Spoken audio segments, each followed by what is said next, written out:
vous allez bien. Ça fait longtemps, alors je vais vous faire une petite vidéo d'encouragement aujourd'hui sur le thème de la confiance en Dieu. Toujours et encore plus lui faire confiance. Je vous donne un petit témoignage de ce qui m'est arrivé. En fait, avec le confinement, j'ai perdu mon travail et puis du coup, j'avais pas de travail pour même après le confinement, je savais pas ce qui allait se passer. Peut-être comme beaucoup d'entre vous. Et ce qui s'est passé, c'est que je remettais ça dans la prière à Dieu tout en lui faisant confiance, sans être dans l'angoisse, juste en... Voilà, je lui déposais cette prière et je laissais ça dans ses mains et j'ai décidé de lâcher prise en fait, de me laisser guider. Et du coup, plus particulièrement, je priais pour ce travail.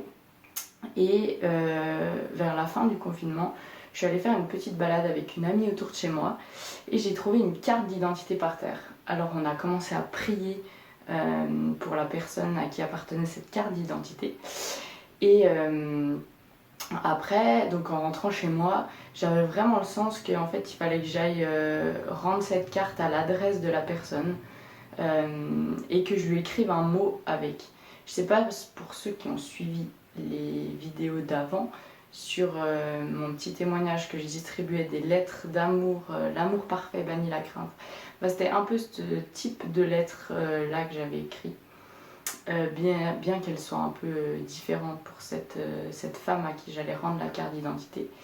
Et du coup j'ai mis la carte dans ce petit mot, j'ai pris mon vélo le lendemain et je suis allée toquer à la fameuse porte.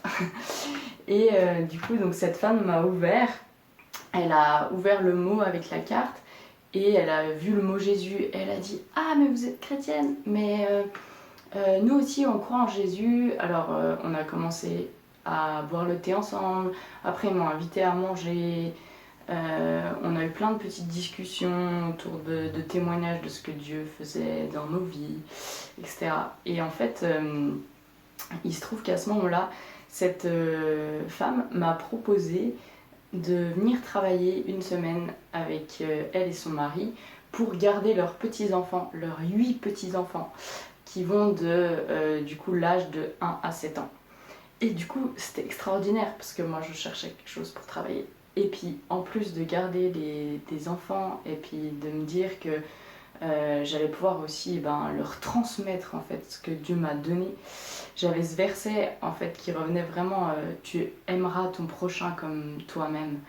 Et en fait c'était vraiment ça, je demandais à Dieu, je lui disais mais Seigneur apprends-moi à les aimer comme toi tu aimes tes enfants, comme toi tu m'aimes en fait.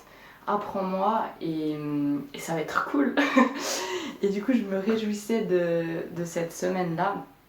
Et donc de leur donner ce que j'avais reçu de Dieu, ce que j'ai reçu, de leur transmettre.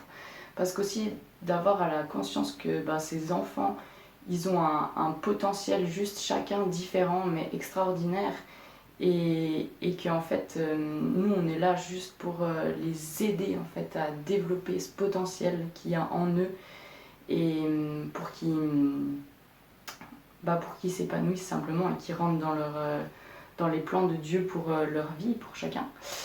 Et du coup cette semaine était assez intense avec ces 8 enfants qui couraient partout.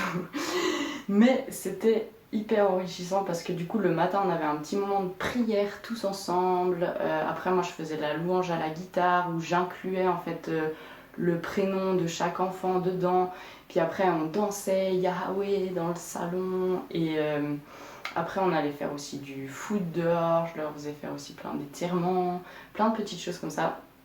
Et puis aussi j'ai dû inventer un nouveau concept parce qu'il y avait une baignoire et une douche, mais la baignoire elle était réservée aux petits d'1 an d'abord. Du coup il fallait attirer le reste de la troupe dans la douche.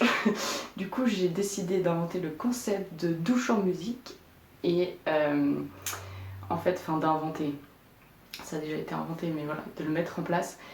Et du coup, tout le monde après ne voulait plus prendre de bain et voulait prendre que des douches. Donc c'était un peu la queue à la douche. Mais c'était drôle parce que à la fois je continuais à apprendre aux enfants plein de choses, des choses quotidiennes, mais par exemple d'apprendre à se savonner pour les plus petits.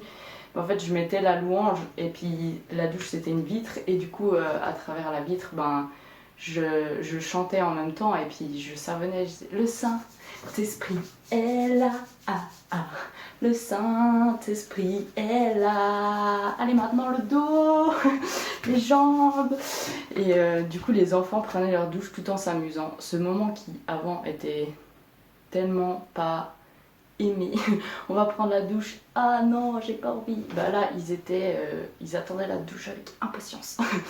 Donc c'était hyper cool de partager ces moments. Et aussi le plus petit de 1 an. À un moment, il avait de la fièvre pendant 2 jours et du coup j'ai pu prier pour lui et le lendemain il était guéri, il avait plus rien, il était en pleine forme et puis il explorait de nouveau tout partout dans la maison, dehors. C'était hyper cool. Toute cette petite vidéo en fait pour vous encourager que parfois et même très souvent Dieu ouvre les portes au dernier moment et c'est hyper inconfortable parce qu'on ne sait pas quoi, comment, qu'est-ce qui va se passer. Mais en fait, c'est ce truc de lâcher prise et de marcher donc par la foi et pas par la vue justement. Et d'attendre ce moment, mais pas dans l'attente passive. Je sais pas, je pense que vous voyez ce que je veux dire. Pas dans l'attente passive, mais dans le fait de faire confiance en fait. De dire, je sais Seigneur que tu es bon, que tu vas pouvoir. Et puis je te lâche cette situation et la porte va s'ouvrir. Alléluia. J'espère que cette petite vidéo vous a encouragé les amis. Je me réjouis de vous voir. Soyez bénis à fond. Bye bye.